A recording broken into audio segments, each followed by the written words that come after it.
Ok, nickel. Alors, du coup, la base du réseau, c'est le modèle aussi. Donc, en gros, c'est un modèle théorique qui définit en fait un principe, c'est-à-dire qu'on envoie des messages. Ça peut être une petite enveloppe que tu envoies, dedans tu as ton message, ça peut être n'importe quoi. Bah, ce message, il a des informations que tu dois donner à chaque étape de sa transmission. C'est un peu comme quand tu écris une lettre. Et bah, tu vas commencer par écrire l'adresse. Devant, tu vas écrire le code postal, tu vas écrire la ville, et derrière, tu vas mettre l'expéditeur. Histoire que si jamais il passe pas, ça soit envoyé, tu vois. Donc du coup, on peut voir par exemple l'IP comme le code postal, l'adresse comme l'adresse MAC, et donc du coup chaque couche correspond à ça. Donc on commence par la couche la plus haute quand on crée un message, toujours la couche la plus haute. Donc basiquement c'est l'application. Et l'application, c'est juste le protocole lui-même. Quand tu écris un mail, ça va être ton application de mail, ça va être Outlook, ça peut être Gmail, etc.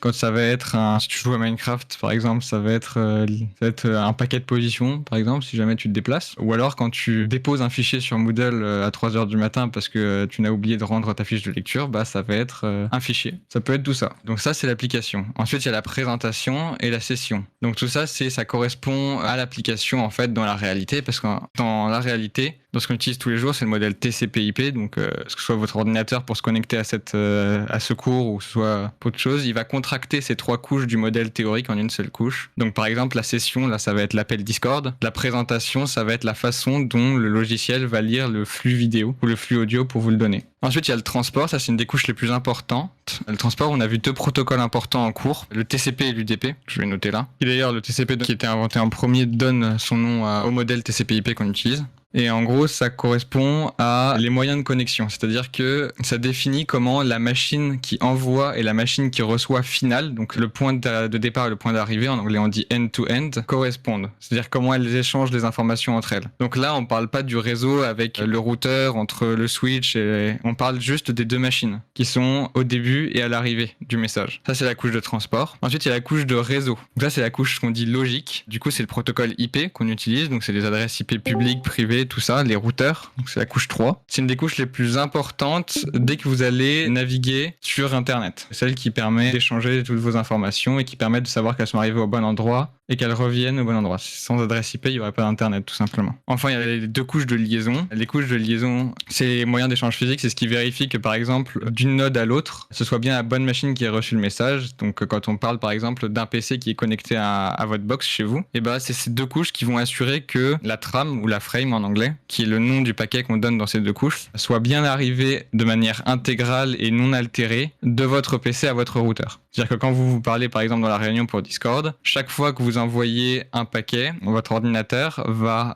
mettre une petite somme dedans, ce qu'on appelle la checksum, qui permet au routeur, quand il reçoit le paquet, de vérifier que tout soit bien correct avant de l'envoyer au serveur de Discord. Voilà, ça c'est à peu près pour les couches de manière théorique. Après, à chaque couche correspondent différents matériels. La couche 1 ou la couche physique, ce qu'on a vu en cours, nous, c'est le hub, qui est en gros un moyen de connecter sans fonctionnalité particulière des machines entre elles. D'une des machines de couche 2 qu'on a vu, qui est importante, c'est le switch. Le switch, il a l'avantage, lui, de pouvoir rediriger un minimum les informations entre les différentes machines. Et enfin, on a la couche réseau, où on a vu le routeur. Et après, on a au sommet de toutes ces couches, c'est-à-dire qui manipulent toutes les couches du réseau, on a les serveurs et les PC, qui eux, en fait, manipulent toutes les couches du réseau. C'est-à-dire que eux, ils vont pouvoir remonter jusqu'à l'application. Donc en gros, comment ça marche, c'est que chaque paquet, on va l'encapsuler. L'encapsuler, ça veut dire que à chaque fois qu'on va créer un fichier, c'est-à-dire qu'on va, c'est pour ça que j'ai mis une grande flèche qui descend en fait sur le modèle, c'est qu'on va arriver à l'application. L'application va donner, par exemple, j'envoie un mail. L'application va donner le contenu du mail. On va dire que j'ai mon mail ici. Si je prends mon mail, après je l'envoie à la couche de présentation.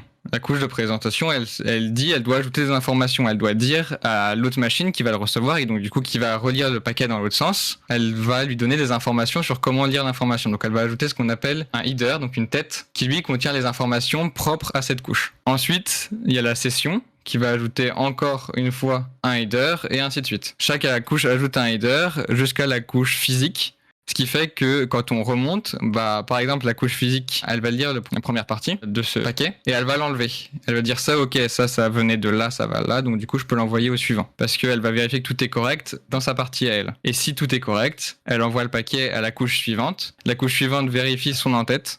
Et si c'est ok, elle envoie la couche suivante, et ainsi de suite. Donc, du coup, pour ce qui est de la liaison, on va avoir deux types de vérification dans le protocole TCP/IP. On va avoir la vérification de l'adresse MAC et la vérification d'intégrité. La vérification de l'adresse MAC vérifie que la machine qui reçoit le paquet soit bien la bonne. C'est-à-dire qu'en gros, comme chaque machine physique a une adresse MAC, si je crée une machine sur Packet Tracer et que je la prends et je vais regarder dans ma configuration, je peux setup une adresse IP, mais aussi je peux aussi avoir une adresse MAC. C'est-à-dire que, admettons que je crée un lien entre deux PC et que je regarde le PC, on va avoir à droite la MAC adresse de chaque PC qui est différente. Chaque MAC adresse correspond à une interface réseau, c'est-à-dire un emplacement où vous pouvez brancher un câble Ethernet, et cet emplacement il est unique, c'est-à-dire que vous n'aurez jamais deux MAC adresses similaires, elles sont toutes différentes. Donc du coup, admettons que je veuille échanger des paquets entre ces deux PC. Je vais prendre mon PC 1 sans avoir rien fait là du coup, et je vais lui demander de pinguer l'autre machine. En gros, c'est une commande sur un ordinateur, n'importe quel PC peut le faire. Par exemple, là, je vais le faire sur mon PC à moi. C'est un moyen pour un PC de demander à un autre PC s'il est là. Par exemple, si je veux ping ma box, moi, donc je suis chez Orange, donc c'est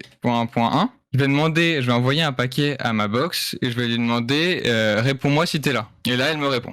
Là, je vois bien qu'elle m'a répondu 4 fois et j'ai toutes les informations que j'ai envoyées. J'ai envoyé 32 octets.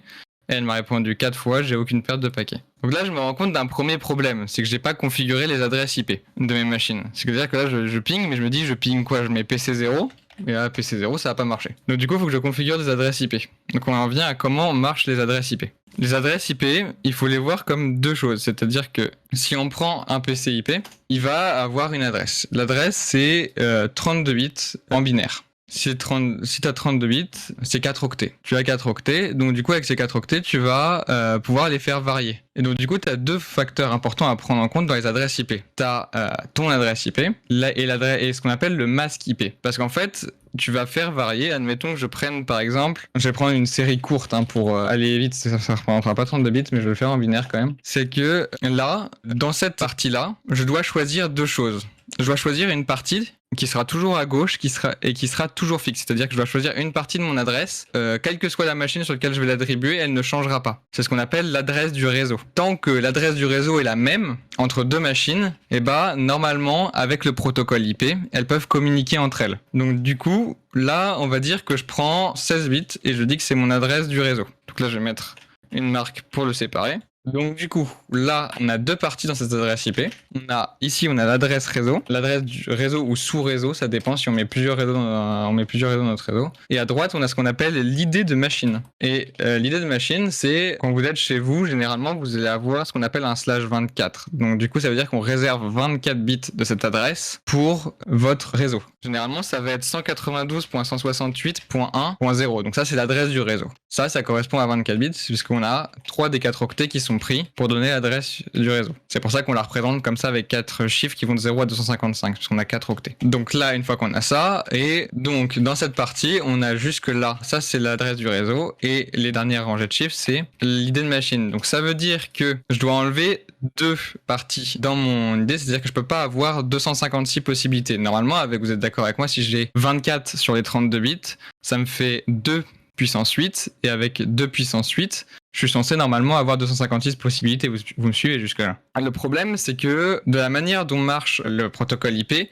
on doit enlever deux adresses qui sont considérées comme interdites. Donc on a toujours l'adresse de tout début et l'adresse de fin. On a l'adresse qui est dite de début, donc c'est 192.168.1.0 dans notre cas, qui est dite l'adresse de réseau. Ça veut dire qu'on s'adresse au réseau entier, c'est-à-dire qu'on définit le réseau. Et on a la dernière adresse, donc c'est 192.168.1.255, qui est ce qu'on appelle l'adresse broadcast. C'est-à-dire que quand cette adresse elle est rentrée comme destination d'un paquet, ce que comprennent les machines qui reçoivent ce paquet et qui peuvent comprendre la couche 3, donc la couche réseau où il y a les adresses IP, qu'elles comprennent, c'est que on doit l'envoyer à tout le monde. C'est-à-dire que, admettons que j'ai un routeur qui connecte 3 réseaux. Donc mon routeur, il est là, il a 3 réseaux. Il arrive avec un point 255 qui sont dans le même réseau, et il va dire je l'envoie à tout le monde. Admettons qu'il y ait 3 sous-réseaux de ce réseau. Et donc du coup, il va dire je l'envoie à mon PC A qui est sur l'interface A, mon PC B qui est sur l'interface 2, et à mon PC 3 qui est sur l'interface 3. Donc tout le monde le reçoit. C'est ça l'idée de l'adresse broadcast.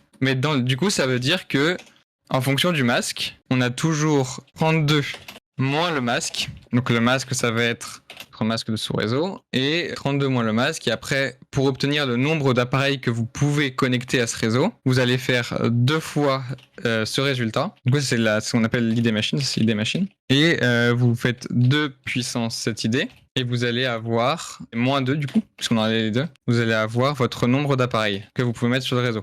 C'est-à-dire que plus le masque va être grand, moins vous allez pouvoir mettre d'appareils. Mais si plus le masque est grand, plus vous allez pouvoir augmenter le nombre de combinaisons de réseau. Si j'augmente le nombre de combinaisons que peux faire avec la partie de gauche, donc l'adresse réseau, si j'augmente la taille, je peux augmenter le nombre de combinaisons possibles. Et si je réduis la taille des machines, je vais perdre des nombres de machines. Donc, par exemple, si on vous demande le nombre d'appareils disponibles que vous pouvez adresser l'adresse IP possible dans un /26, vous savez que ce sera toujours strictement inférieur au nombre d'appareils que vous pouvez adresser dans un /24. Donc ça, c'est à peu près tout ce qu'il faut savoir sur les réseaux IP. C'est-à-dire que vous allez avoir cette configuration tout le temps. Et il faut pas se faire avoir aussi avec le fait que du coup on le représente avec une série de 4 séries de 255 parce qu'on peut rapidement se faire avoir. Si par exemple j'ai un /26, ça fait 192.168.1. Ça commence à 0. Mais du coup, je m'arrête où si je fais un /26? Est-ce que quelqu'un veut essayer? D'accord, en binaire, du coup, ça fait les deux premiers 1. Du coup, ça veut dire que si c'est /26, j'ai 32. J'ai 32 dans mon adresse IP totale. J'ai 32 bits. Je refais juste cette formule. Tu fais 32 moins 26. Tu vas obtenir 6 bits. Donc du coup, tu fais 2 puissance 6. 2 puissance 6, ça fait 64 de mémoire. Donc ça veut dire que ton premier réseau, en fait, ça veut dire que ta dernière partie, puisqu'en fait, à partir du moment où tu dépasses le /24, t'es d'accord, tu vas empiéter sur la dernière partie ici. Donc du coup, ce qui va se passer, c'est que là, mon premier réseau commence à 0, et je sais que je peux aller que jusqu'à 255. Donc du coup, la technique que tu as pour définir tes différents sous-réseaux avec un /26, c'est que tu mets ton adresse de réseau, celle-ci elle changera jamais, et donc du coup là, tu sais que si jamais t'as que 64 appareils adressables sans le -2, bah tu sais que ça va commencer à 64 le suivant, tu sais que le troisième, ça va commencer à 128, etc. jusqu'à que tu atteignes 255. Donc du coup, admettons que là, je veux que mes deux PC sur Packet Tracer, là, ils communiquent. Donc du coup, ce que je vais faire, c'est que je vais leur configurer leur IP. Donc chez nous, on n'a pas besoin de le faire parce qu'il y a un serveur qui s'en occupe, c'est le DHCP. Mais avant que ça n'existait, on devait configurer toutes les adresses IP à la main. Donc du coup, là je vais le faire. Donc du coup, j'ai décidé que mon PC 0, il aurait l'adresse IP 192.168.1.0 et mon PC 1, il prendrait la .2. Et du coup, ce serait un masque 24, qu'il serait de la place pour mettre 253 autres PC sur le réseau IP. Si on regarde, ce qu'on fait en fait ici, c'est que je pourrais mettre n'importe quoi en fait. C'est un choix arbitraire. Je pourrais mettre .1 si je veux. C'est totalement un choix arbitraire que tu fais ici. Après, on a des classes IP, c'est-à-dire qu'on choisit en fait en fonction de la valeur du premier bit. On a une convention qui permet de savoir à peu près en fonction de ce que tu mets en premier, quel slash tu mets derrière. Donc là, vous voyez qu'il a reconnu la classe et donc il a mis directement un /24. Donc les 3,255, le 0. Donc là, je vais setup le .2 sur celle-là. Et donc là, vous vous dites, le problème, c'est que il doit y avoir, si vous suivez jusqu'à ce que je vous ai dit avec le modèle aussi tout à l'heure, vous vous dites que normalement une machine, elle doit pas pouvoir communiquer, même si je setup les adresses IP. Est-ce que quelqu'un a une idée de pourquoi? Non, aucune idée. Parce que là, ce que j'ai fait, c'est que j'ai setup des adresses logiques. Or, dans ce qu'on a vu dans le network, on a deux types d'adresses qui rentrent en jeu. On a les adresses logiques et les adresses physiques. Donc dans le modèle TCP/IP et Ethernet, c'est les adresses MAC. Si on fait un test ici, on va voir qu'en fait, il va y avoir un protocole qui va rentrer en jeu automatiquement pour assurer que l'adresse IP puisse bien être associée à l'adresse MAC. Là, si je rentre en mode de simulation, que je m'assure que ça se fasse comme si les PC n'avaient jamais communiqué entre eux, et que je lance une demande de ping, donc là, je suis sur le PC1. Le PC1 a l'adresse 192.168.1.2, et donc là, moi, du coup, je lui demande de communiquer avec le PC0, qui a .1.1. Si je fais ça, il va y avoir deux enveloppes qui vont apparaître. Là, vous vous dites, normalement, c'est bizarre parce que j'ai demandé de m'envoyer un seul message. Alors, à votre avis, pourquoi il envoie deux messages? Une pour le logique, une pour le physique. C'est un poil plus compliqué que ça, mais c'est déjà pas mal. C'est-à-dire que si je regarde ce paquet, là, on a deux paquets qui entrent en jeu. On a le premier paquet. On regarde ici, ils disent ARP. C'est-à-dire que si on regarde la simulation, vous allez voir, il va pas envoyer le paquet vert foncé, qui est notre paquet ICMP, hein, c'est le paquet de ping, où ils disent bien destination IP, c'est le point 1, et la source IP, c'est le point 2, qu'on voit ici. Mais là, on a un autre paquet qui n'a rien à voir. Par contre, ce que vous voyez, c'est que c'est un Ethernet 2, donc c'est de la couche 2. Donc là, la couche 2, c'est les adresses MAC, donc ça nous intéresse plus, c'est du physique. et on voit l'adresse MAC ici. Si on regarde, c'est 00004. Si je regarde le PC ici, à mon avis, ça devrait concorder avec ce PC. On voit bien que ça commence bien par 004, donc c'est bien la bonne adresse MAC, donc c'est l'adresse MAC source. Et on a 2 chevrons qui indiquent vers où ça va. Et là, par contre, on voit tout le temps des F. C'est de l'hexadécimal. Hein. Ces trois champs hexadécimaux, c'est que des 15 du coup. Est-ce que quelqu'un a une idée de pourquoi c'est que des 15 ? C'est du broadcast, non? C'est ça. C'est-à-dire que à chaque fois que vous voyez une adresse, qu'elle soit MAC ou IP, qui est au maximum, c'est-à-dire qu'elle est partout égale à 255 ou égale à F, ça veut dire qu'on l'envoie à tout le monde. C'est du broadcast. Donc du coup, là, c'est ce qu'on appelle une requête ARP. Donc ARP, ça veut dire Address Resolution Protocol. En gros, ce que fait l'ordinateur PC1 là, c'est qu'il dit « Ok, t'es gentil, tu me donnes une adresse IP. » L'adresse IP, je sais pas à quelle adresse MAC elle correspond. Déjà, ce qu'il va faire en premier lieu, c'est qu'il va vérifier si jamais l'adresse est dans son même réseau. C'est là, par exemple, que le masque va être très pratique. Donc il vérifie l'adresse du réseau, et si l'adresse du réseau est identique entre les deux, c'est-à-dire qu'on a tous les deux un /24 ici. Donc ça veut dire que si tous les deux, les adresses IP que je lui donne et l'adresse IP de la machine c'est 192.168.1, leur adresse de réseau, et ben là, il dit ok, c'est dans mon réseau local, donc du coup je devrais pouvoir l'accéder physiquement. Je devrais pouvoir y accéder physiquement. Donc du coup il se dit, après, par contre j'ai pas l'adresse MAC, j'ai pas l'adresse physique, donc du coup je sais pas où l'envoyer. Donc du coup, ce qu'il fait, c'est à peu près aussi simple que quelqu'un qui va crier partout en demandant « Eh, c'est qui a cette adresse IP ?» Donc il envoie un paquet à tout le monde en demandant « Est-ce que c'est toi qui as son adresse IP ?» Cette requête s'appelle un WAS et c'est WAS 192.168.1.1. Donc du coup, si on continue la simulation, on voit que le paquet, donc le vert clair qui est notre ARP, transite vers le PC0 qui là est notre seule cible dans le réseau, donc ça peut être que lui. Si on regarde ce qu'il en fait, donc il prend à gauche, en gros c'est ce qu'il reçoit à gauche et à droite c'est ce qu'il va renvoyer, c'est ce qu'il en déduit. Donc si on regarde à gauche, on voit qu'il reçoit bien notre paquet avec toujours notre FFFF, on a une petite description. Pour le coup c'est un outil hyper pratique, Packet Tracer, pour ça vous pouvez toujours essayer de faire un peu n'importe quoi avec et d'essayer de comprendre des trucs en bidouillant un peu avec, ça va toujours vous aider à comprendre. Donc là par exemple on a exactement le déroulé mécanique des couches. Ici, c'est-à-dire que il vérifie déjà que la destination, la MAC adresse de la destination correspond. Donc là, comme c'est un broadcast, ça correspondra à tout le monde, donc il dit que c'est OK. Ensuite, il décapsule, c'est-à-dire que il enlève la couche 1, il enlève cette partie, et il donne à la couche suivante, la couche 2, donc la couche de liaison, et il lui dit, tiens, j'ai reçu ce paquet, il est valide, qu'est-ce que tu peux m'en dire? Qu'est-ce que j'en fais? La layer 2, elle vérifie, PDU, c'est le Protocol Data Unit, hein, c'est le schéma, c'est le protocole aussi, c'est le schéma des couches. Il arrive en disant les données que c'est une requête ARP. Donc ARP, du coup, il se dit, ok, soit c'est moi et je dois répondre, donc il va vérifier son adresse IP en layer 3. Donc il vérifie cette adresse IP, il voit bien que c'est cette adresse IP, et donc du coup, il va la renvoyer à l'autre PC. Ce que fait le PC, c'est qu'il va renvoyer un autre paquet ARP, ce qu'on appelle une ARP reply, donc en opposé à l'ARP request. Et l'ARP reply, elle contient du coup la bonne adresse MAC, qui est là, qui est l'adresse MAC qui nous manquait en fait, c'est l'adresse MAC que manquait le PC0 pour communiquer avec l'autre. Et l'adresse cible, donc qui était l'adresse source du précédent. Donc il lui renvoie en gros, coucou c'est moi, mon adresse MAC c'est ça. Avec ça, du coup, il peut communiquer, les deux PC peuvent communiquer.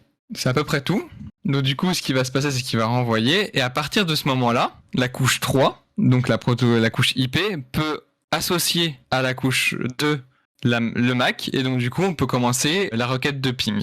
Donc du coup, la requête de ping, c'est ce message. Donc du coup, c'est aussi simple que j'envoie un message et il est renvoyé. Maintenant que toutes les informations requises pour communiquer entre les deux appareils sont réunies. Donc si je regarde, par exemple ici, je continue, on voit la requête ping qui part, et la requête ping qui est renvoyée entre les deux PC. Donc maintenant, vous devez vous dire c'est bien gentil d'avoir deux PC comme ça, mais ce qu'on a vu nous en cours, c'est des schémas où on a un hub, on a un switch, on a 14 PC autour. Donc du coup, ce qu'on va faire, c'est qu'on va essayer de comprendre. On va mettre plusieurs PC et on va regarder un peu ce qui se passe si on met un hub. Donc là, je prends un hub, je le mets au milieu.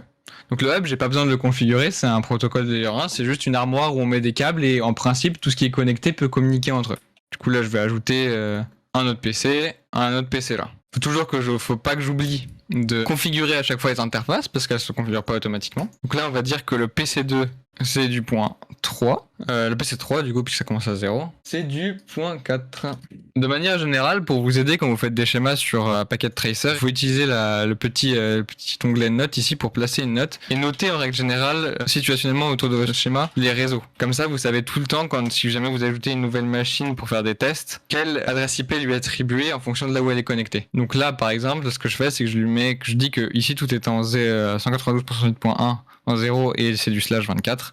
Donc du coup, c'est beaucoup plus facile pour moi de savoir si je veux ajouter à la volée des machines. Et avec ça, en gros, on a une topologie classique. Donc là, normalement, on va dire que mon PC2, qui est le 192.168.3, normalement peut communiquer avec... donc là, je passe en real time pour tester plus rapidement. C'est-à-dire que vous avez toujours le mode simulation où en fait, vous voyez tous les paquets manuellement et vous pouvez avancer d'une unité de temps pour voir tout ce qui se passe. Et vous avez toujours le mode real time qui vous permet de tester en temps réel. 192.168.1, du coup, on veut tester le PC0, voir s'il peut communiquer avec le PC2.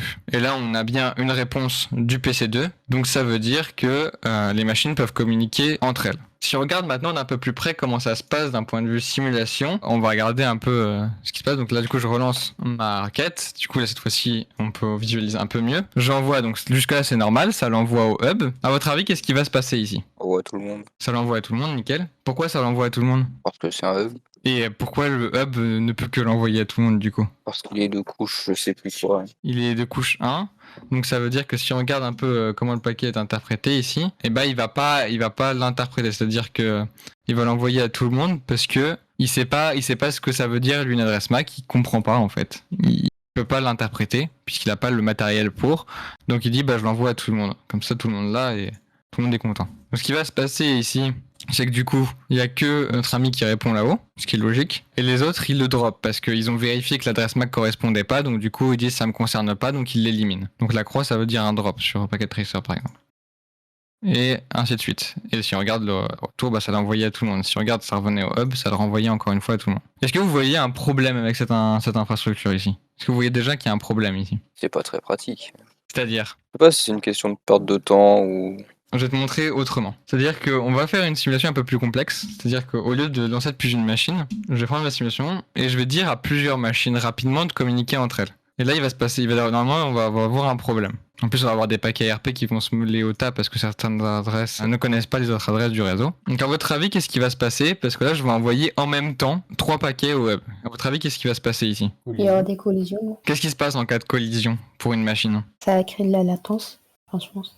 C'est encore pire que ça. C'est-à-dire que on va dire que la layer 1, c'est quelque chose de très rigide. C'est-à-dire que à partir du moment où il y a la moindre erreur dans la somme de calcul entre le paquet et la somme de contrôle, donc la checksum, il va dire on enlève tout, je veux rien avoir à faire avec ça. C'est-à-dire que aucune information va arriver. Donc là, sur Packet Tracer, c'est représenté par des flammes, mais les paquets sont entrés en collision. Et donc du coup, il y a qu'un seul paquet qui est arrivé avant les autres, c'est le paquet, mais il a été endommagé. Donc du coup, toutes les machines le suppriment. D'une certaine manière, si on regarde sur mon PC2 où j'ai fait la requête, il va nous dire, alors du coup, je vais arrêter la simulation, il va nous dire qu'il y aura du packet lost. C'est-à-dire qu'en gros, il va nous dire qu'il n'a pas réussi à communiquer. C'est l'idée. Donc, dans une architecture moderne, on va éviter tout ce qui est hub, parce que du coup, ça a créé sur des grandes infrastructures. Vous imaginez même bien que là, j'ai que 4 PC, donc même à l'échelle de votre maison, où vous avez votre téléphone, vous avez votre PC, vous avez tout ça, c'est pas viable. Donc du coup, il nous faut un autre appareil pour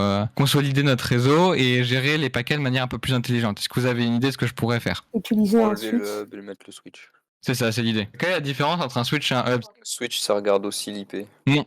Le switch, il regarde pas les IP. Malheureusement, ce serait cool s'il pouvait les regarder, mais le switch, c'est de la couche 2. Et la couche 2, c'est quoi comme adresse ? C'est du physique. Donc du coup, est-ce que tu connais des adresses physiques ? Les Mac, C'est des Mac. Donc il va checker les adresses Mac. En gros, on va mettre un switch. Si on regarde notre switch, il a toutes ces interfaces ici. Il y a des adresses Mac sur chaque interface. En fait, ces interfaces là, pour le moment, elles sont aléatoires. C'est des adresses Mac qu'il connaît. Et à chaque fois que je vais brancher un appareil, il va enregistrer au niveau de la MAC adresse l'adresse Mac du PC que je viens de brancher. Donc là, si je branche ce PC, automatiquement, là, ça va venir le brancher à l'interface 0. Là, ça va le brancher à l'interface 1. C'est pour ça qu'on a, c'est toujours quand on branche un switch, ce petit moment qu'on appelle le wake, en fait, où il y a un échange initial entre les deux machines, où il dit c'est quoi ton adresse MAC. Moi je te dis mon adresse MAC et donc du coup le switch maintenant peut cartographier le réseau. Il sait au bout de quel câble il y a telle adresse MAC. C'est ce qui se passe et donc au bout d'un moment on a passé l'étape du wake, donc du réveil du câble, à l'étape du up où là l'échange peut se faire de données. Donc maintenant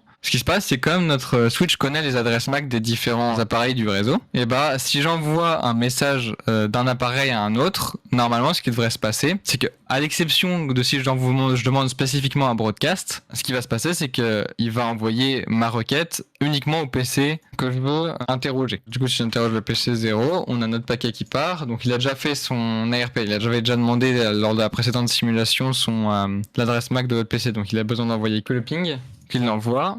Notre switch va interpréter le paquet, donc toujours si on regarde comment il interprète le paquet, il le reçoit. Et il vérifie, donc du coup, s'il nous dit multicast, en fait ça veut dire broadcast, et là il nous dit unicast. Le switch regarde dans sa table d'adresse MAC et l'envoie à la bonne destination. C'est à peu près tout ce qu'il fait. C'est-à-dire que là il va regarder et dit ok c'est bon, je l'envoie là-bas, ou je l'envoie là. Tandis que si jamais, admettons que par exemple que je prenne cette adresse IP, je change l'adresse IP de cette machine, hop, et je mets un 10. Du coup, ce qu'il va faire là, c'est que si je demande à ce PC, du coup, maintenant, d'envoyer au point 10, il connaît pas le point 10 encore, lui, normalement, il va envoyer 2 paquets, il va envoyer un ARP. Du coup, à votre avis, qu'est-ce qui va se passer quand la requête ARP va arriver au switch? C'est quoi l'adresse MAC d'une requête ARP?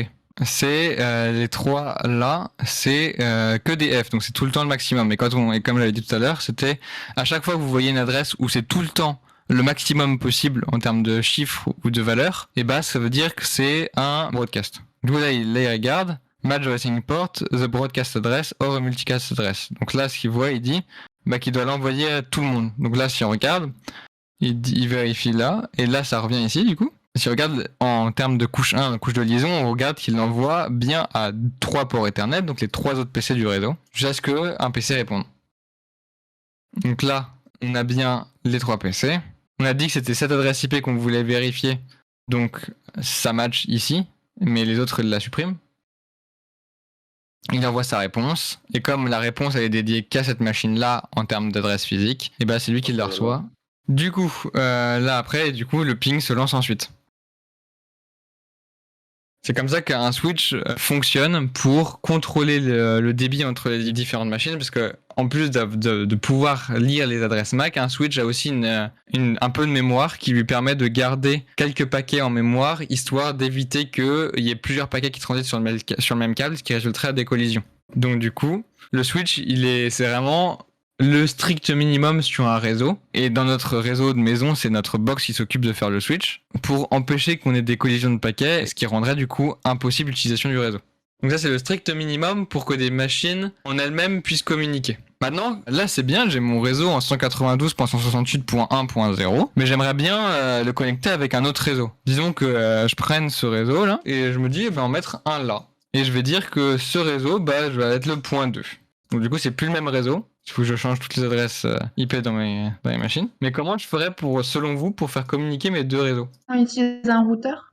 C'est ça. Un routeur, il a plusieurs utilités, et donc c'est de faire communiquer plusieurs réseaux. C'est aussi un routeur, c'est pour ça qu'on dit que notre box souvent est un routeur. C'est aussi un routeur qui peut avoir la charge de communiquer avec Internet. Donc du coup, si on utilise un routeur, on devrait être en mesure de communiquer entre nos machines. Là, du coup, je vais juste reconfigurer proprement mes IP, histoire de pouvoir communiquer un peu partout. Donc, le routeur, c'est un composant qui a ça peut être même un PC que vous configurez en tant que routeur. Il a moins de ports, et beaucoup moins de ports Ethernet qu'un switch. Et lui, son but, c'est de pouvoir communiquer, en règle générale, avec 4 réseaux au maximum. Du coup, je vais prendre un routeur, n'importe lequel, ça me suffira. Si on regarde, on a 3 interfaces, ici. Ces 3 interfaces correspondent à des points où on peut brancher un réseau différent. Sachant que ces points ont besoin d'avoir des adresses IP, ont besoin de posséder une adresse IP.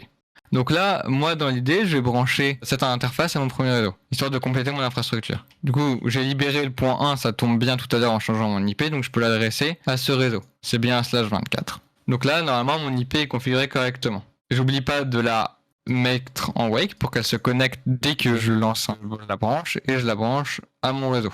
Donc là, maintenant, mon routeur est connecté. C'est-à-dire que le routeur peut voir à peu près tout ce qui se passe. C'est-à-dire que si je vais là, et que sur mon routeur, là, je lui demande de ping le PC 0, il devrait être en mesure de le faire. Hop, et bien sûr, il arrive à le faire. Donc ça veut dire qu'on a bien réussi à configurer notre réseau. Maintenant, on va faire la même chose pour le second réseau. Donc on va mettre un câble sur le 001, d'accord?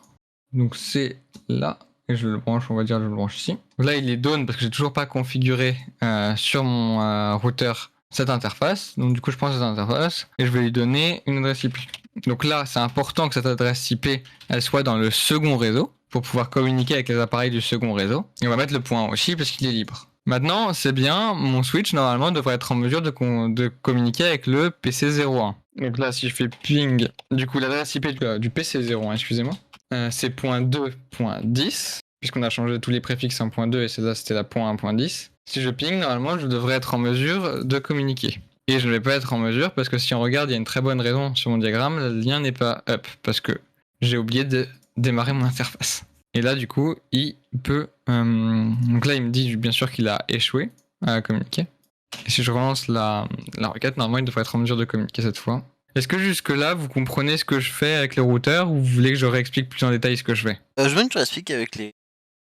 C'est-à-dire que ton routeur ici, lui, il parle les adresses IP. Il parle pas l'adresse MAC. Enfin, il les parle, les adresses MAC, mais c'est pas son but premier. Il parle le langage IP, lui. Donc en gros, ce qu'il va regarder, c'est qu'il va récupérer un paquet qui lui arrive, il va regarder l'adresse IP, et en fonction de l'adresse IP de destination et source, il va faire une décision vers où l'envoyer. Ce qu'on appelle le routage. Donc maintenant que nos deux réseaux sont configurés, tu dois te dire là, bah c'est bon, j'ai connecté mes deux réseaux. Si je lance une requête de communication depuis ce PC, admettons, vers le PC 01, il devrait être en mesure de communiquer. Jusque-là, tu me suis. Ok, ouais. Du coup, c'est ce qu'on va essayer de faire. Du coup, là, je vais lui demander de ping. Là, je fais .2. Du coup, puisque je vais sur l'autre réseau. Et là, je vais en .10 du coup, puisque je peux pinguer le PC 01. Là, il lance une requête.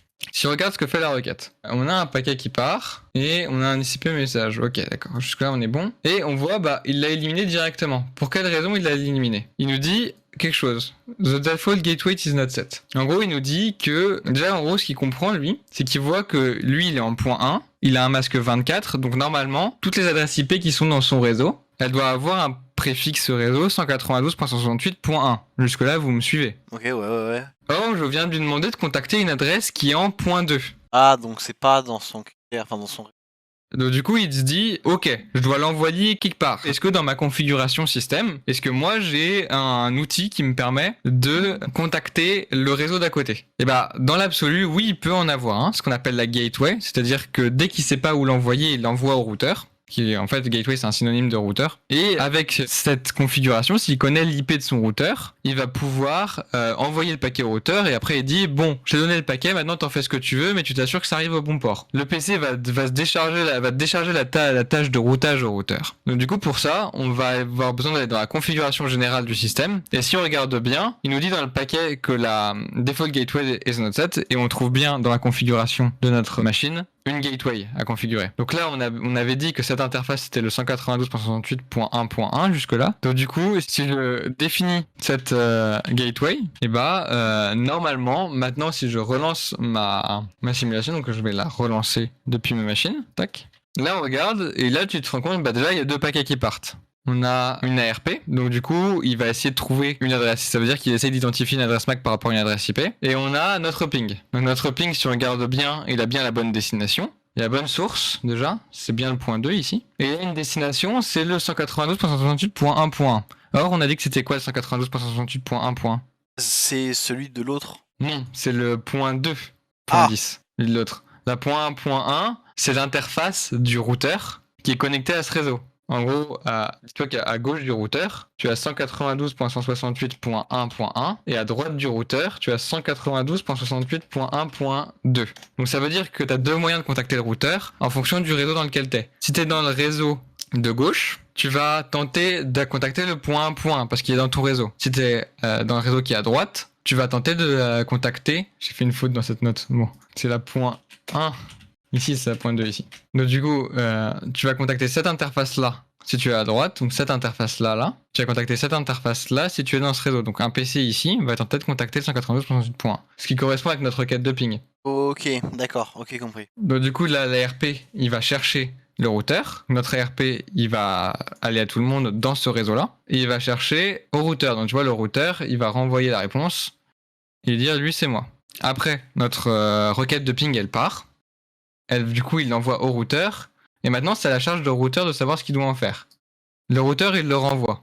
Pourquoi le routeur renverrait cette requête, à ton avis? Est-ce qu'on n'aurait pas oublié quelque chose dans la configuration de notre routeur? En gros, pour savoir router, le routeur, c'est bien, on lui a donné des réseaux, mais on lui a pas dit où il devait envoyer les paquets qu'il recevait. Donc en gros, on va aller si on regarde notre routeur dans sa configuration, il y a ce qu'on appelle le routing. Pour le moment, nous, on a vu que le statique. Donc en gros, ce qu'on va faire ici, c'est qu'on va ajouter des réseaux et on va lui dire où il doit l'envoyer. Donc du coup, ce qu'on fait, c'est qu'on regarde notre réseau. Donc là, nous, ce qu'on va dire, c'est là que devient particulièrement utile l'adresse du réseau, l'adresse interdite du début. C'est que là, on sait que notre réseau, t'es d'accord avec moi, c'est le 192.168.1.0. Donc c'est ce qu'on va noter ici. Donc en gros, il y a 3 colonnes en fait dans l'adresse de routage. On a le réseau, c'est-à-dire qu'en gros, il identifie le réseau duquel ça vient. Et ensuite, on va lui donner un masque. Donc là, c'est le masque, en l'occurrence, c'est le 255.255.255.0, c'est le /24. Et après, on lui dit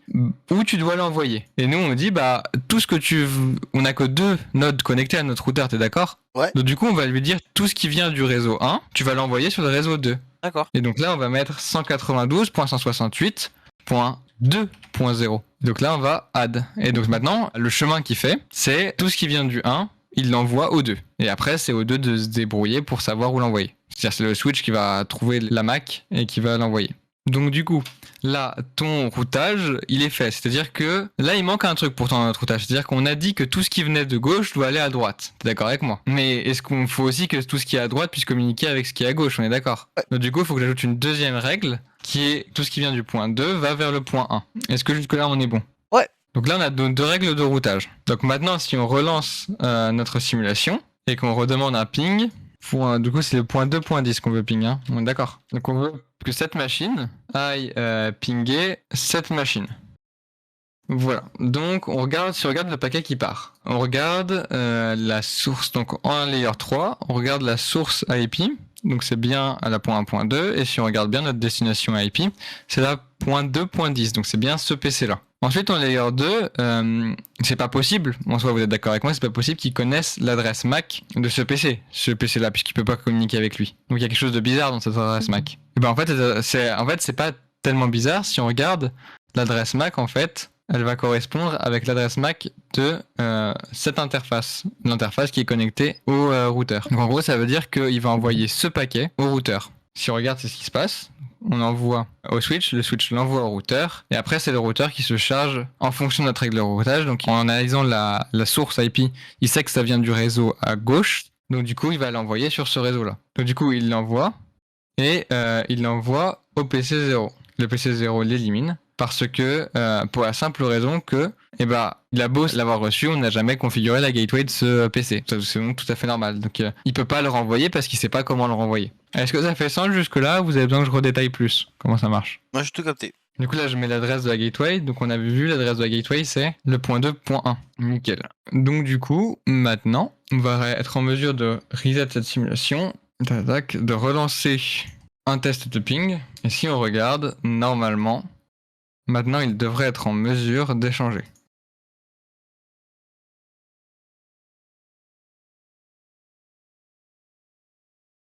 Et voilà, on a fait du routage inter-réseau.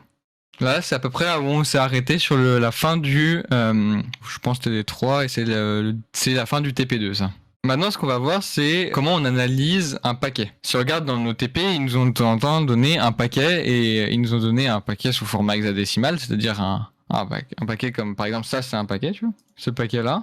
Ils nous ont donné le paquet dans sa forme brute, sa forme binaire hexadécimale. Ils nous ont dit, qu'est-ce que ça veut dire ce paquet? Et en fait, comme on sait que ça encapsule, comme je vous l'avais expliqué au début, ça encapsule. Donc chaque partie d'un paquet correspond à une couche du modèle TCP/IP ou du modèle OSI. Donc ça veut dire qu'en fait, on peut redécouper notre paquet en plusieurs parties. Donc admettons que je vais récupérer sur un sujet de TP un paquet. Si on prend ces paquets, eh ben, on va pouvoir les analyser et trouver à quoi ça ressemble. Donc généralement, ce sera donné, c'est-à-dire que on va pas vous demander de savoir par cœur que tel nombre d'octets ou de bits est alloué à telle information dans le préfixe. Généralement, ce sera donné, mais ce sera à vous quand même de savoir vous repérer dans la chaîne du paquet. Donc, faut savoir que plus la couche est basse, plus ce sera devant du coup. C'est l'inverse du système aussi, c'est-à-dire que cette partie-là, l'application, ce sera à la toute fin du paquet, si jamais on le récupère à la sortie de la machine. Et la couche physique, bah, ce sera au tout début, ce sera le premier préfixe du paquet.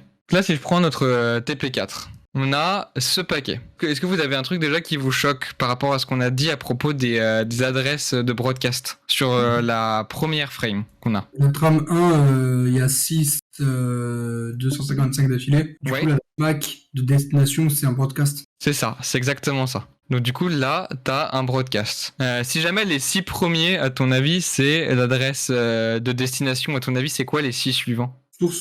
C'est la source. Donc ça, c'est l'adresse IP de la source. Et ensuite, normalement, tu vas voir ce qui est relevant de la troisième couche, parce que là, c'est la couche 1 et 2, tu sais, parce que c'est collapsé, en fait, dans la couche... Si on regarde le modèle, on voit que c'est collapsé. C'est-à-dire que on a, dans le modèle aussi, on a 7 couches. C'est le modèle théorique idéal. Mais si on regarde le modèle pratique qu'on utilise tous les jours dans nos machines, c'est le modèle TCP/IP. Et on voit que les 2 premières couches sont collapsées en une seule, qu'on appelle la couche de liaison. Donc du coup, si l'adresse... alors, il y a un préambule, un délimiteur et une first checksum. Donc ça, elles ont été enlevées, puisque c'est ce qu'on nous dit dans l'énoncé. Donc en gros, avant, normalement, il y a encore une série de données qui permettent de définir que le paquet commence. Et après, donc là, on a l'adresse MAC de destination, là, on a l'adresse MAC de source. Si cette première partie, c'était la couche 1 et 2. Après, qu'est-ce que je dois trouver comme données dans cette partie-là? Bah, là, du coup, ça va être pour la couche 3. Du coup, au début, c'est le protocole. Donc C'est là, ça. quand c'est 0800, enfin 0806, c'est un protocole ARP, je crois. C'est ça, c'est une requête ARP, ça. 0806, après tu vas avoir le type des adresses IP ici, 800 c'est de l'IPv4. Donc là tu vas avoir la taille des adresses MAC, 06, donc 6 octets, et 04 pour la taille des adresses IP, donc 4 octets, ce qui est logique, hein, une adresse IPv4 c'est 192.168.1.12 par exemple, donc c'est bien 4 octets, et si on regarde...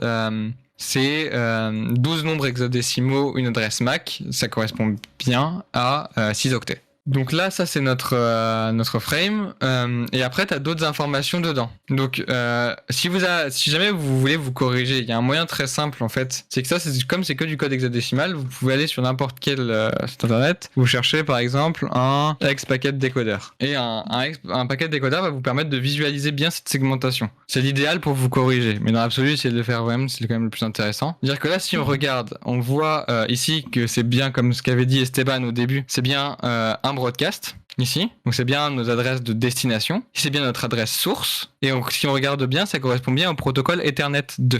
Donc du coup, c'est la couche de liaison, la couche 1. Ensuite, on a la fin de l'ETR2 qui définit la requête. Donc ça, c'est de l'ARP. Et ensuite, on a la couche ARP, du coup. Le principe d'une ARP, c'est que ça fait pas appel à l'IP directement. C'est inclus dans l'IP, l'ARP. Donc on n'aura pas d'IP à proprement parler. Pour ça, on va prendre le 3e paquet du TP qui, lui, est une requête UDP. Donc on aura beaucoup plus d'informations sur l'IP. Donc l'ARP, si on regarde ici, c'est le type de requête. Donc là, on regarde 0806. Donc du coup, ça, c'est de l'ARP. Ça, c'est de l'indicateur 0806. Ça veut dire qu'on est dans le protocole ARP. Ça, c'est l'indicateur de requête. Donc les 4 premiers octets ici indique que c'est une requête. Ensuite, là, ça donne hardware size. Donc, hardware size, c'est l'équivalent de taille physique. Donc, ça donne en fait la taille de l'adresse physique, comme on l'a vu tout à l'heure sur le document. Et là, adresse résolution du protocole request. Et là, c'est la taille du protocole. Donc, protocole, c'est l'adresse IP. Donc, du coup, parce que en fait, l'ARP peut être utilisé pas que pour les adresses IP. Donc, du coup, c'est le protocole utilisé. Parce qu'il y a plusieurs protocoles que l'IP. Donc, du coup, l'ARP nous dit que la taille de l'adresse du protocole demandé est 4. Donc, 4, c'est logique puisqu'on est sur de l'IPv4. Ensuite, on a en dernier l'operation code qui est la request. C'est-à-dire que 2 offsets, donc on a 2 offsets ou 4 hexadécimaux, et il y en a un qui a 1, ça veut dire que je fais une demande, c'est-à-dire que je demande. Alors là, vous dire c'est bizarre, on a 2 fois l'adresse source. À votre avis, pourquoi on a 2 fois l'adresse source? Parce qu'il y en a une MAC et une IP. Non, c'est pas exactement ça. C'est que l'adresse source est MAC, Et ici, on a deux fois la même adresse MAC. Donc du coup, c'est pas l'IP, on l'a là, en fait, elle est juste derrière. Du coup, je sais pas, mais est-ce que ça peut avoir un rapport avec le protocole ARP peut-être? Exactement, c'est exactement ça. C'est-à-dire que tu te souviens quand je dit que c'était on encapsulait. En gros, imagine que ton paquet, là t'as ton paquet ARP et au-dessus t'as un gros carton, c'est ton paquet Ethernet. Donc en haut là on a l'Ethernet et là on a ton paquet ARP. Ce que va faire le PC quand il va recevoir, c'est que les protocoles de la couche 1, le protocole Ethernet, il va dire ok, c'est bon, tout est ok, je sors le paquet RP du carton et je le donne à l'autre interface. Ce qui fait que virtuellement, le protocole ARP, quand il lit le contenu de la requête, il n'a pas accès au carton Ethernet. Donc il peut pas savoir l'adresse MAC source depuis les données de l'Ethernet. Tu vois ce que je veux dire? Ouais, grosso modo. Donc en gros, quand j'arrive à la machine, le protocole Ethernet lit tout ça, puis le supprime et envoie le reste au protocole ARP.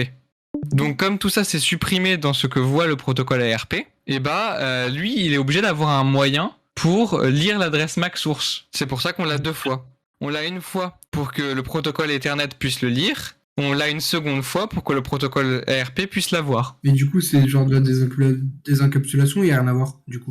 C'est de la désencapsulation, exactement. Okay. C'est-à-dire que le protocole Ethernet a validé tout ce qu'il avait à faire avec le paquet, donc tout son préfixe à lui, tout le préfixe Ethernet, et l'a supprimé, et envoie le paquet à la couche supérieure. Il a décapsulé le préfixe Ethernet. C'est ça, en gros, le terme exact. En gros, l'Ethernet le lit, il vérifie que tout est OK, il le décapsule et l'envoie à l'ARP. Donc à la couche 2 et 3. Une fois que l'ARP, il lit tout ça, il va voir deux choses. L'ARP, vous êtes d'accord avec moi, il a besoin de l'IP de la machine source et de l'IP de la machine cible. Il a besoin de l'IP de la machine source pour identifier la machine source, et il a besoin de l'IP de la machine cible pour vérifier si c'est bien lui qui doit répondre. Cependant, on a un champ qui est égal à 00 ici. Et en fait, ça c'est l'adresse MAC de la cible. C'est juste qu'elle l'est mis à 000 parce que le paquet, quand il a été envoyé par le demandeur, il savait pas quelle était l'adresse MAC à laquelle il associe l'IP. Donc si on regarde ici, on a en premier lieu tous les paramètres opérationnels de l'ARP. Et après, on a les données qui sont utilisées par l'ARP. Donc là, dans nos paramètres, on a l'adresse MAC source, on a l'adresse IP source. Là, on a l'adresse IP cible qui est forcément à 000 parce que c'est une requête. Et donc du coup, c'est ce qui est demandé, en fait, c'est ce qui est recherché. Et on a l'adresse IP cible pour que la machine qui reçoit le paquet puisse vérifier si c'est bien elle qui doit répondre. Si on prend un autre paquet, donc là c'est un paquet ARP, donc c'est un peu particulier, c'est plus simple à comprendre, mais d'un autre côté ça reprend pas toutes les parties du réseau. Donc là, si je te demande par exemple, si quelqu'un veut me proposer de me donner l'adresse MAC de la personne qui doit recevoir le paquet 3. Puisqu'il n'y a pas de préambule, de délimiteur et de first checksum, on sait que sur ces 6 premiers octets, on a l'adresse MAC qui doit recevoir ce paquet. Sur les 6 suivants, on a l'adresse MAC de celui qui a envoyé le paquet. Et après, on rentre dans le protocole IP, puisqu'on passe de la couche 2 à la couche 3. Donc là, c'est toujours plus simple que ça, on n'a aucune information sur le paquet, de regarder un peu à quoi il ressemble en termes de découpage. Ça sera plus simple pour expliquer pour vous. Donc là, on a toujours l'Ethernet, ici. L'adresse MAC de l'envoyeur, c'est bien les 6 premiers octets, du 0 à 5. Ensuite, on a les 6 suivantes, de 6 à 11, qui sont l'adresse de la personne qui a envoyé, ce qu'on voit bien ici. Voilà, c'est les adresses IP parce que le message a été converti directement. Ici, on a vers quel protocole la couche 1 renvoie. C'est-à-dire que là, on a le préfixe d'opération. Et donc là, tout à l'heure, c'était ARP, puisqu'on envoyait une requête ARP, c'était un protocole ARP. Là, on voit que c'est un protocole IPv4. Donc en gros, ça veut dire pour la couche 1 que tout ce qui suit, c'est de l'IPv4. Donc du coup, il peut enlever cette partie-là, si tout est OK, et envoyer à la couche suivante tout le reste, toute la partie bleue, verte et jaune. Donc la partie bleue, c'est ce que va analyser la couche 3. Donc c'est le protocole IP.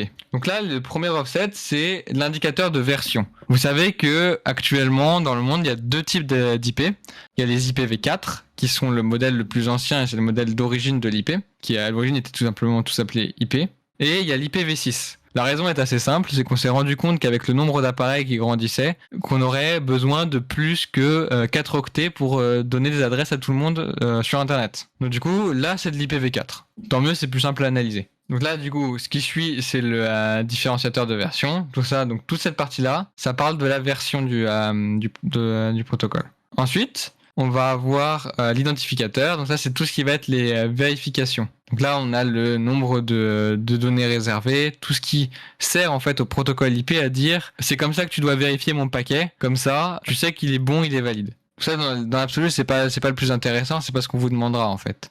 Vous, ce qu'on va essayer de savoir, c'est si vous savez retrouver les adresses, de savoir d'où ça vient, pouvoir isoler où ça va depuis le paquet. Donc là, si on regarde tout ça, ça nous est pas méga utile. Par contre, à partir du 20e offset, ça devient intéressant. Pardon, pas du 20e, c'est le 30e. Et ici, on a une adresse IP. Ça se reconnaît parce qu'on a un segment de 4 octets. Et on a CO, C0, A8, A01, A01, 41. On remarque aussi un truc intéressant, c'est que l'IP source ici, si on la regarde, hormis la dernière partie, elle est exactement similaire à l'IP cible. Toujours l'IP de destination puis l'IP source. Hein. C'est l'inverse, pardon, pour le IP, c'est l'IP source puis l'IP de destination. Et si on regarde les 3 premiers, c'est toujours la même chose. Ce qui est intéressant, parce que comme on sait que c'est un /24, parce qu'il va être indiqué ici, il est là. C'est le time to live, donc ça c'est la durée de vie de l'image, ça c'est le protocole qui est utilisé après l'IP. Ouais, c'est ici. Ici c'est le masque. Donc là, on a notre 2 IP, on voit qu'elles sont sur le même réseau, donc ça explique pourquoi elles communiquent en IPv4. Parce que généralement, aujourd'hui, on va avoir tendance à mettre souvent des IPv6 sur Internet sur les nouvelles connexions. Donc c'est du local. On a 2 adresses qui communiquent avec un protocole UDP. L'UDP, c'est un des 2 protocoles de transport de machine source à machine cible. Donc, on a bien l'IP qui nous dit que c'est le protocole IP de la couche 3 qui nous dit que c'est du protocole IP. Donc, après avoir vérifié que l'IP de source et l'IP cible sont bonnes et que tout le reste du message est OK, ce que va faire la couche 3, elle va dire OK et elle va passer que cette partie-là à la couche 4, la partie UDP. Donc là, on a notre UDP. L'UDP, il va nous dire le port en premier lieu, donc c'est-à-dire le port de départ. C'est-à-dire que sur la machine source, qui a un nombre de ports entre 0 et 25 000, enfin c'est une puissance, donc il y a des décimales derrière le 25 000, et en règle générale c'est entre 0 et 25 000, on peut établir des connexions. C'est-à-dire que, par exemple, quand vous cherchez une page internet, vous établissez une connexion depuis le port 80. C'est le port défaut du protocole HTTP.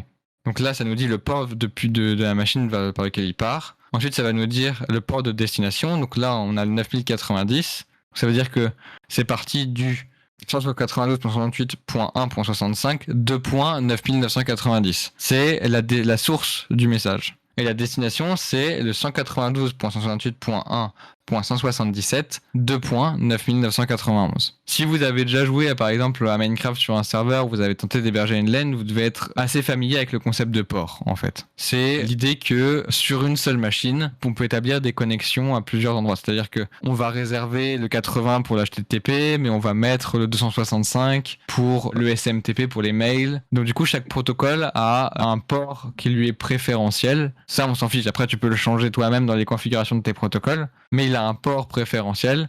Comme ça permet d'établir plusieurs connexions de manière simultanée sur un ordinateur sans avoir à attendre que la précédente soit finie. Ensuite, on a la length, donc du coup ça c'est la longueur en octets du préfixe. Donc ça c'est vérifié. Et après on a le checksum. Là c'est le 3309, c'est ce qui permet à l'UDP de vérifier que à la machine qui reçoit le paquet UDP, de vérifier que les données sont bien préservées, c'est-à-dire par le transport. C'est-à-dire que si jamais elles ont été collisionnées ou non, elles seront un peu altérées. Donc du coup, il pourra supprimer les données, les lâcher. Ensuite, on a l'UDP payload, et là, il nous dit 0,1. Donc ça veut dire que ce qu'a voulu envoyer l'autre machine, c'est un seul bit, et ce bit, il est égal à 1, c'est ce qu'il y a derrière. Voilà, c'est le 1 qui est derrière. Ça, c'est juste une erreur d'interprétation du paquet, mais en gros c'est comme il n'y a pas de trailer, qu'en fait c'est le suffixe qui normalement est là sur l'Ethernet, et ben il croit que c'est un truc de monitoring, mais en fait c'est juste le payload, c'est juste en fait les données qu'on veut transmettre. Donc finalement, après avoir démonté tous ces préfixes aux différentes couches, on peut remonter ce 1 à la partie application pour que l'application en question qui a besoin de cette information reçoive le 1 et puisse tirer des conclusions en fonction. Ça peut être par exemple un interrupteur Wi-Fi que vous avez pour connecter vos lampes connectées, et ça établit une connexion UDP entre votre ampoule et votre interrupteur, et donc du coup ça envoie un 0 quand il faut éteindre la lumière, et ça envoie un 1 quand il faut allumer la lumière par exemple. C'est pas insurprenant d'avoir autant de préfixes pour si peu de données. Encore une fois, ça reste quand même un paquet très simplifié par contre, il manque pas mal de trucs dedans. Un autre outil très utile si vous voulez comprendre comment ça marche quand on va faire beaucoup de routage sur Packet Tracer, par contre, ça peut être intéressant à savoir pour vous. C'est que y a une autre commande que le ping qui permet de visualiser par où un message passe sans avoir à faire une simulation qui peut prendre du temps. C'est-à-dire que si on regarde là, moi ce que j'aimerais savoir, c'est là c'est bien, j'ai ping depuis le réseau 1 vers le réseau 2. Mais ça m'a juste dit que ça m'avait répondu, ça m'a rien dit. Il y a une autre commande qui s'appelle le trace RT, qui est l'abréviation de trace route. Et en gros, cette commande, ce qu'elle va faire, c'est qu'elle va prendre chaque machine qui a une IP et elle va me l'indiquer. C'est-à-dire qu'elle va me donner comment elle a réussi à accéder. Donc là, c'est ce que je vais faire, un trace RT. Et si on regarde bien ce que la commande m'a retourné, elle m'a retourné qu'elle était passée par le routeur en premier, donc la gateway qui est là. Et après, elle avait pu accéder à la cible. Donc ça nous permet de savoir à peu près quel est le chemin qu'il faut pour accéder à un site web. Vous pouvez par exemple le faire vous sur votre ordinateur, dans votre invité de commande ou votre terminal si vous êtes sur Mac ou sur Linux. En faisant très certaine la même chose et vous, par exemple, vous mettez le nom de domaine d'un site, par exemple Facebook, et vous verrez qu'en fait, c'est pas on se connecte à Facebook direct, il y a beaucoup de routeurs entre les deux, et tout ça c'est un jeu de routage. En fait, Internet c'est du routage indirect, donc il y a plein de routeurs, et c'est aussi ce qui est très intéressant avec Internet, c'est que si jamais on perd un des routeurs, c'est pas une seule connexion, il y a plein d'autres chemins qui permettront d'accéder toujours au site web. C'est l'idée d'une toile. Je pense qu'on peut s'arrêter là du coup.